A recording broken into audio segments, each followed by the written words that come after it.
What is up, everybody? Today is the day we are going to be doing the Jordan 33 performance review for you guys here in just a minute. If you haven't already, go ahead and smash that subscribe button, hit that like button, also hit that bell icon so you know every single time that I upload a video. Thanks for all your guys' support. I really do appreciate it. I did want to go ahead and tell you guys before we get into this performance review that I was not able to get a court today or a gym.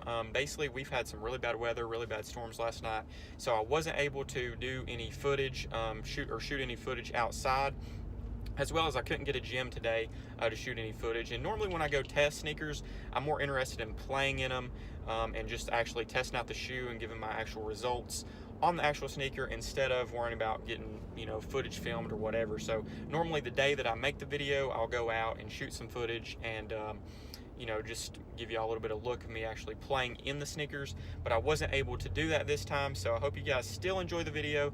Let me know in the comment section below what you think, if you have tried out the Jordan 33s, or what your thoughts are on them overall. But let's go ahead and check out these kicks. If you haven't checked out my initial review, there will be a little bit more details in that video about the actual sneaker overall materials and all that good stuff. This is more of a tech video and letting you know my thoughts after actually playing in the sneaker. So let's go ahead and check them out.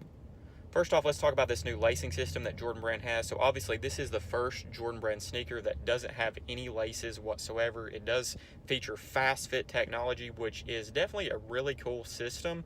But at the same time, I've had a little bit of trouble finding the right way to, I don't necessarily want to say lace them because they don't have laces, but to find the actual tightness that I actually enjoy playing in. As you guys know, if you follow me on Instagram, last night I did hoop in these for the last time before giving you the actual performance review on them. I like to always do that to keep my mind fresh on the sneaker, and last night I just had a lot of trouble finding really what fit me well in the shoe. And I did find out that if you over tighten the shoe, you are going to have a little bit of problems. So basically at one point I had the shoe so tight it felt like it cut the whole circulation off my foot, which is definitely not very comfortable if you guys have ever done that. So you definitely want to be careful and steer away from over tightening the shoe, but at the same time, it is a really good shoe to play in. The fast fit technology is really cool. It's just, you've got to find the right I would say lacing technique for your actual foot, and that's what I've had a hard time doing with the lacing system or the fast fit technology on these Jordan 33s. Next, let's take a look at the cushion setup on the Jordan 33s, and we can almost literally take a look at the actual cushion setup. If you take a look at the outsole here, that's what these two red outlined areas are. You do have Zoom Air featured in these Jordan 33s, and you can tell this very large red outline area in your forefoot. That is a very large zoom unit, guys. You do have really good impact protection on these sneakers. You can obviously see in your heel area as well, you do have a hex unit on there. And overall, like I said, you've got really good impact protection. If that's something that you are looking for in a basketball sneaker, these definitely will not disappoint you at all. Let's go ahead and go over the materials just a little bit on the sneaker. That's probably the most complained about part on the shoe, I would say, overall, that I've heard. Most people complain about, and it's just that they didn't use premium materials on the shoe. When I'm playing basketball in a sneaker, I'm not so much worried about whether the shoe has premium materials or not. If they feel good on my foot and I'm able to play or perform well in the actual shoe with the materials used, that's what I'm mostly concerned about. And with these sneakers, there's only one downfall that I had, and it's this mesh in the toe area. It is very soft, and you can basically push all the way down to the insole of the shoe if you want to. And that kind of can be painful if someone lands on you, and I have had that done a couple times or had my foot stepped on when I was driving to the basket. So that's basically my only downfall of the actual materials on the shoe. It's not really anything to do with the quality or the premium materials or not. It's just I have a little bit of a problem with this mesh area right here, but overall, if you can deal with that, it is a really good shoe, and the materials are not bad whatsoever. Let's go over the traction just a little bit on the sneakers. So overall, the traction is really good, and I will tell you this, if you want to be the loudest player on the court, definitely get these Jordan 33s because the traction on these is so loud when you come to a quick stop. They just squeak and squeak and squeak. So if you base or rate your traction on how loud a sneaker is when you try to come to a stop, these are definitely going to be at the top of the list that I've played in or heard in quite some time.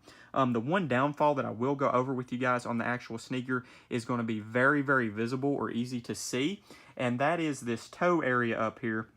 You can definitely see the difference in the traction or the color of the traction here compared to right here. And the reason for that is you've basically got this flat outsole, and then it starts to curve up here in the toe, then it goes back flat again.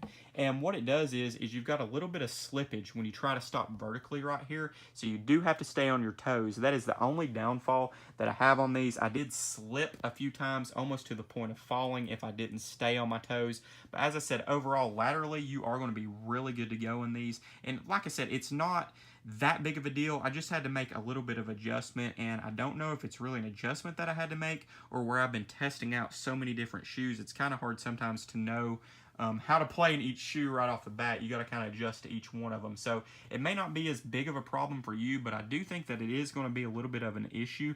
And you can obviously, as I said, you know, tell from the difference in the coloration of the nubs on the sneaker. That's just going to be a little bit of a problem, I do believe, with these overall. The traction overall, though, I will say this: I would probably keep them indoors. I don't think I would go outdoors with the shoe. The nubs, I do feel like, would wear off, especially looking at these or this pair here. I haven't played outdoors in them whatsoever, and you can already see how they're wearing, where I've just been trying to stay on my toes for the traction pattern. I really want to thank everyone for tuning in today and checking out the performance review on the Jordan 33s. If I was going to rate these sneakers overall out of 10, I'd probably give them like a 7.5.